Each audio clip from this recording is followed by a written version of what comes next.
Hello, good morning बच्चों। कैसे हो सभी? तो बच्चों 2-3 दिन से क्लासेस नहीं आ रहे हैं। इसका कारण है कि मेरी जो है तबीयत ख़राब थी, इसीलिए वीडियोस नहीं आ पा रही थी। बट नथिंग, आपके लिए दोबारा ठीक हो के दोबारा वीडियो बना रहा हूँ। ठीक है, तो चलिए। तो आज का कंसेप्ट रहेगा इंट्रोगेटिव सेंटेंस को समझना। ठीक है, जो इंट्रोगेटिव सेंटेंसेस होते हैं इनको कैसे कन्वर्ट करते हैं, सिर्फ सीखना है, करेंगे नहीं, करेंगे कल वाली क्लास में करेंगे, अच्छे से करेंगे। वो 1 to 1 सीखेंगे, A to Z एकदम कैसे फिनिश करना है। इसीलिए मैं पार्ट्स में बना रहा हूँ। आपकी हॉलीडे है, जो कि समर हॉलीडे, टेम्परेचर भी बहुत है, आराम से बैठ के देखो, नो टेंशन यार। तो चलिए शुरू करते हैं, लेकिन उससे पहले चैनल को कर लो सब्सक्राइब, सेशन को लाइक कर लो, और जितने भी तुम्हारे 9th 10th के दोस्त हैं, जितने भी हैं, सभी को शेयर कर दो। एक बार जल्दी से करेंगे शेयर। चलिए, तो पहले तो मैं कैमरा ऑफ कर लूँ भाई। ठीक है, तो चलिए देखिए,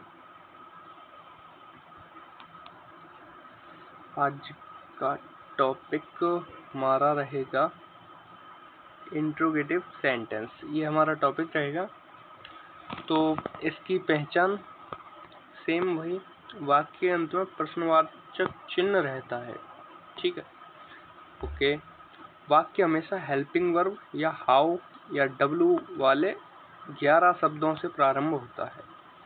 ठीक है, आप कहोगे डब्लू वाले कौन से 11 शब्द? अरे भाई, वेयर, हाउ, जो भी है, आपके WH वर्ड आपको बताए थे। तो देखिए, उदाहरण के लिए दिया है, he said to me where are you going. मैंने टिक कर दिया, दो किस ये टिक। चलिए देखिए, he said to her how old are you, he said to him will you go there. ये WH वर्ड था, ये हेल्पिंग वर्ब है। यहाँ पे ये भी हेल्पिंग वर्ब है, ये भी हेल्पिंग वर्ब है। क्वेश्चन मार्क सब में आ रहा है, क्वेश्चन मार्क जरूर आएगा। ठीक है, चलिए। इंट्रोगेटिव को बदलने के लिए, इंट्रोगेटिव सेंटेंस को इनडायरेक्ट में बदलने के लिए साधारण नियम दिए हैं। ठीक है, पहला, इन रिपोर्टिंग वर्ब सेड को आस्क्ड या इंक्वायर्ड ऑफ में बदल दिया जाता है। जैसे पहले देखो कैसे सेड को किस में बदला जाता है? आस्क्ड में। चलिए, सेड टू दिया है, किस में चेंज हुआ? आस्क्ड में। सेड सेड ही रहेगा, इतना याद रखना है। ठीक है, सेड सेड ही रहेगा। सेड टू दिया होगा, ये यहाँ मिस्टेक है, said to him, asked him what he was doing. ठीक है, अब पूछोगे कैसे चेंज हुआ, तो यही तो हम पढ़ने वाले हैं, कैसे चेंज हुआ। अब देखिए, इंट्रोगेटिव वाक्य को जोड़ने के लिए इफ या वेदर या हाउ या डब्लू वाले 11 शब्दों का प्रयोग किया जाता है। अब आप कहोगे इन्वर्टेड कोमा की जगह पहले डैट लगाते थे, लेकिन अब नहीं लगाएंगे।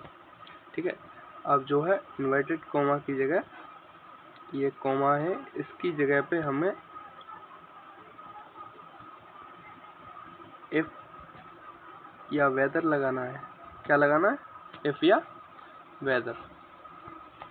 ठीक है, चलिए, दूसरा हमने पढ़ लिया। तीसरा, प्रश्नवाचक चिन्ह को हटाकर फुल स्टॉप लगा दिया जाता है। क्यों लगा दिया जाता है? क्योंकि जो हम टेंस को इनडायरेक्ट में चेंज करते हैं, वो अफर्मेटिव में चेंज करते हैं। किसमें? अफर्मेटिव में। ठीक है, देखिए, अब अफर्मेटिव में तीसरा नियम पढ़ लिया। इंट्रोगेटिव वाक्य को असर्टिव में बदलकर प्रोनाउन तथा वर्ब में परिवर्तन कर दिया जाता है। ठीक है, पांचवा देखिए, रिपोर्टेड स्पीच में डू या डज के साथ नॉट का प्रयोग न हुआ तो इनडायरेक्ट करते समय डू या डज को हटा देना चाहिए। ठीक है, मुख्य क्रिया को सिंपल पास्ट में बदल देते हैं। जैसे कैसे? जैसे डू दिया है, he said to her where do you live. ठीक है, तो he asked her, he asked her. तो ये इफ या वेदर कब लगाते हैं? जब आपको हेल्पिंग वर्ब दिया हो। लेकिन यहाँ पे वेयर दिया है, तो वेयर का वेयर। अब इसको सिंपल में चेंज करना है।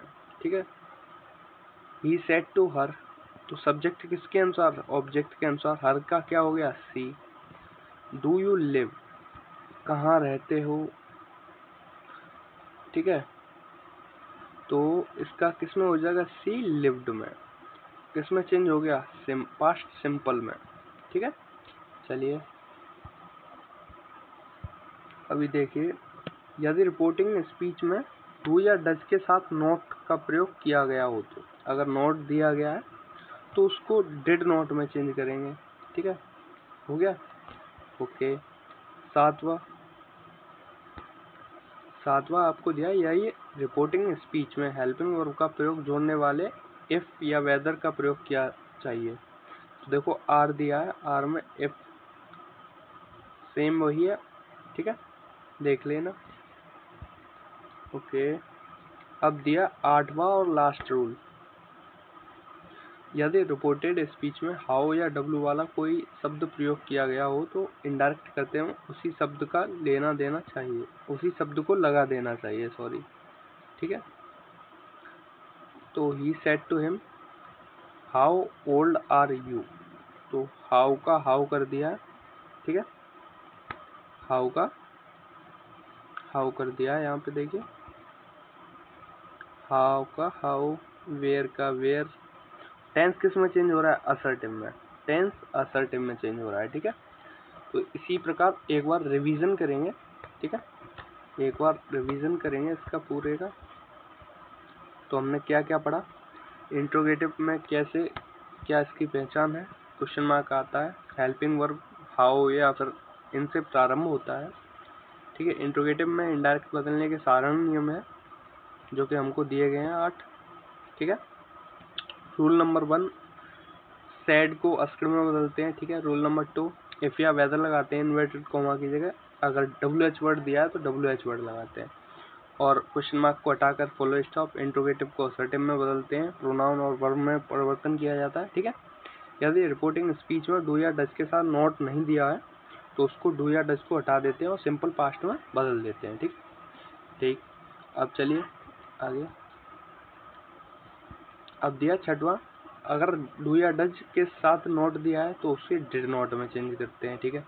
यदि रिपोर्टिंग स्पीच में हेल्पिंग वर्ब के साथ इफ या वेदर प्रयोग करना चाहिए, तो बिल्कुल करना चाहिए भाई, इफ या वेदर प्रयोग करना चाहिए, ठीक है।